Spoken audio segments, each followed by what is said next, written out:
राधे राधे। जय श्री कृष्ण। कार्तिक मास स्नान का व्रत एवं पूजन। कार्तिक मास स्नान पूजन तथा व्रत के लिए प्रसिद्ध है। इस मास को धार्मिक कार्यों के लिए सर्वोपरि और पुनीत कहा गया है। सभी मासों की अपेक्षा कार्तिक मास में सबसे ज़्यादा त्यौहार आते हैं। इस मास का लगभग प्रतिदिन किसी न किसी त्यौहार से सज्जित होता है। अश्विनी शुक्ल पूर्णिमा से कार्तिक शुक्ल पूर्णिमा पर्यंत गंगा यमुना का स्नान करना चाहिए। तत्पश्चात राधा कृष्ण का तुलसी, पीपल, आंवले आदि संपूर्ण वस्तुओं द्वारा पूजन करना चाहिए। सभी देवताओं की परिक्रमा करने का बड़ा फल कहा गया है। शान काल में भगवान और तुलसी जी की प्रार्थना करें और दीपदान करें। इसी पूर्णिमा को चंद्रायण व्रत की भी महिमा अनंत कही गई है। इसकी विधि यह है कि गंगा यमुना में स्नान करें तथा विष्णु भगवान और तुलसी जी की पूजा करें। घर में अखंड दीपक जलाएं और पूजन करें। तुलसी के पास जौ भी बोना चाहिए। जय श्री कृष्ण। कार्तिक स्नान मास पूर्ण हुआ। अब गणेश विनायक जी की कहानी। पहली कहानी यह है। एक बार बैकुंठ में देवताओं की सभा हुई। छोटे बड़े की बात चल पड़ी। कोई निर्णय नहीं हो सका। आखिर में यह तय हुआ कि जो सबसे पहले पृथ्वी का 7 फेरी लगाएगा उसी को बड़ा माना जाएगा। सब अपनी अपनी सवारी लेकर चले गए। गणेश जी का भारी शरीर और सवारी चूहे की। उन्होंने सोचा इस तरह तो काम बनना ही नहीं है। अक्ल से काम लिया जाए। चूहे को बुलाकर कहा, जाओ सारी पृथ्वी पोली कर दो। चूहे दौड़ पड़े और बात ही बात में सारी पृथ्वी पोली कर दी। देवताओं का रथ धंस गए। इधर गणेश जी ने अपने चूहे पर चढ़कर भगवान के चारों तरफ 7 परिक्रमा कर ली।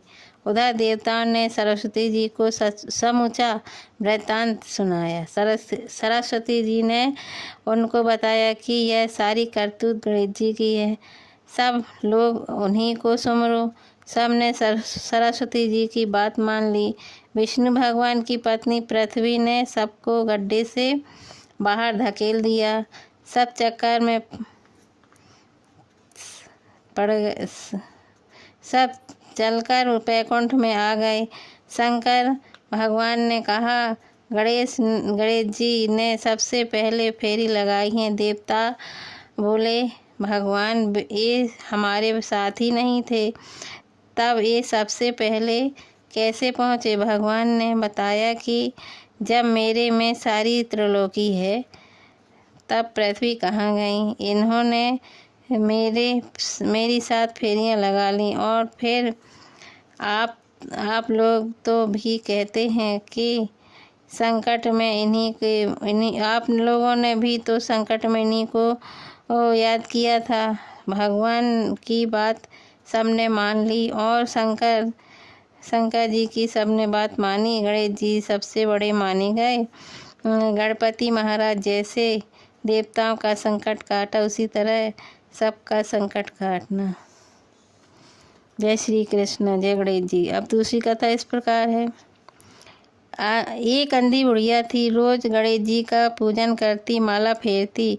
गणेश जी राजी हो गए। बोले, बुढ़िया कुछ मांग।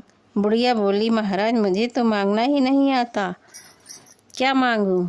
विनायक जी बोले, अपने बेटे बहू से पूछ ले, या तेरा और कोई हो उससे पूछ ले।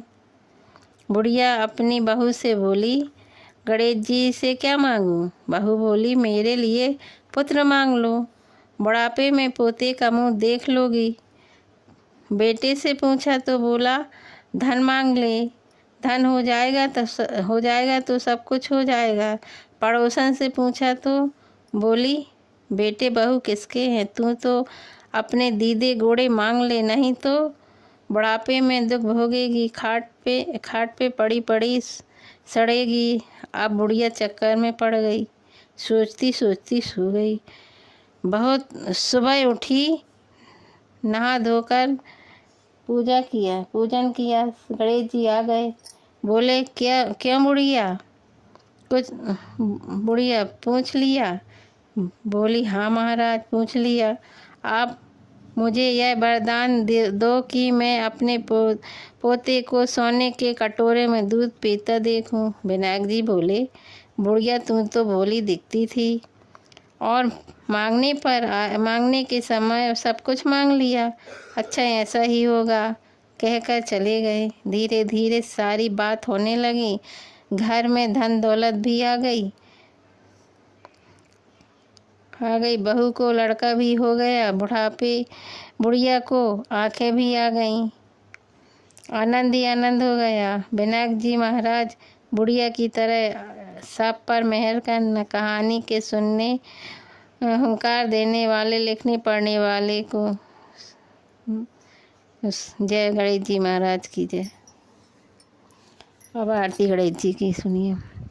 जय गणेश जय गणेश जय गणेश देवा, माता है पार्वती पिता महादेवा।